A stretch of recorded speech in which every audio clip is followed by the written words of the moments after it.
Well, let's speak to Talmiz Ahmad. He's India's former ambassador to Saudi Arabia, Oman and the UAE. He joins us now from New Delhi. Mr. Ambassador, thank you very much indeed for your time. How surprised are you by Saudi Arabia's reticence to provide specific information about Jamal Khashoggi? Or should Riyadh be believed when it says it doesn't know where he is because he left the consulate on the same day he came in? This is one of the most bewildering and upsetting developments in my entire interaction with the kingdom. The kingdom has never conducted itself in this way. It has been always moderate, very low-key, and has always been accommodative. And now suddenly you find these extraordinary developments that are taking place, and we hear about beatings and kidnappings and people being incarcerated and tortured. This is quite horrendous, and it is quite without precedent in recent times.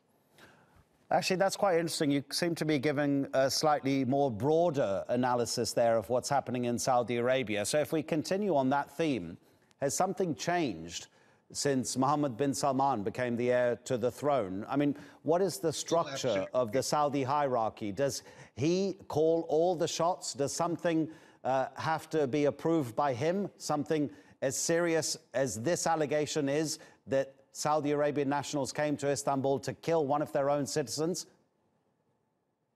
The kingdom that we knew till about 2 years ago, to my mind, no longer exists. It is a completely transformed scenario. We have never had a situation where so much power is enjoyed by one young prince, political, economic, and military power and decision-making. We have never seen so much aggressiveness against its own citizens. There has been a certain connectivity in this regard with the United States. And I think that is the source of strength and authority as far as His Highness the Crown Prince is concerned. But this has not been used to the extent that it should have been, in the ways that it should have been.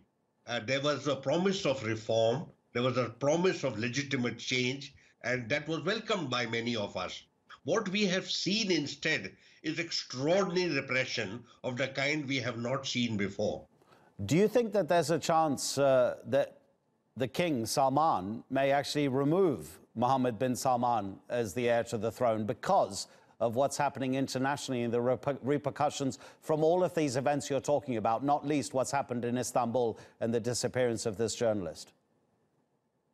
You know, all matters pertaining to the royal family are extremely opaque, and any kind of speculation is not particularly useful or even helpful.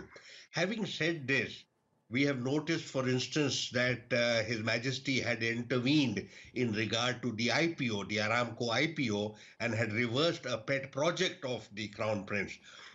So, yes, we could think it through. We do not know what is actually happening. All we have heard is that His Majesty has sent, he had sent Prince Khalid Al Faisal to Turkey to explain the Saudi perspective with regard to this horrendous event.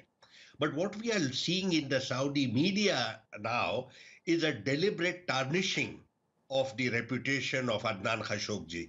That is something which is quite unacceptable. They are even suggesting that he is sympathetic to Al-Qaeda and to the Islamic State, which is completely wrong. And that is what is bothering me very much, this kind of tarnishing of this man, who I think was one of the most outstanding journalists in the kingdom.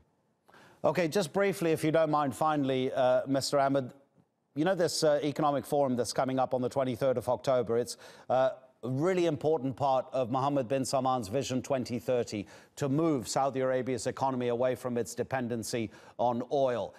And he brings to this event, this yearly event, some of the world's biggest business leaders, and quite a few of them are now saying, we're not going to come. Is that indicative of what's going to happen in the future if Riyadh doesn't explain itself properly in this case? Absolutely. I think this event has seriously tarnished the kingdom's image. It has raised serious questions about governance. We also have serious issues with regard to the future stability and viability of many of the projects that the Crown Prince has initiated. There has been a lot of skepticism about Vision 2030 and its viability. And the fact that we could not go through with the IPO is already a black mark against this project. Therefore, unless you have a scenario which is extremely positive, genuinely reform oriented, which is carrying the citizenry together, you cannot attract international support. And I believe that much of that has now received a very serious setback today. Talmiz Ahmad, we really appreciate your time. Thank you very much indeed, sir. Thank you.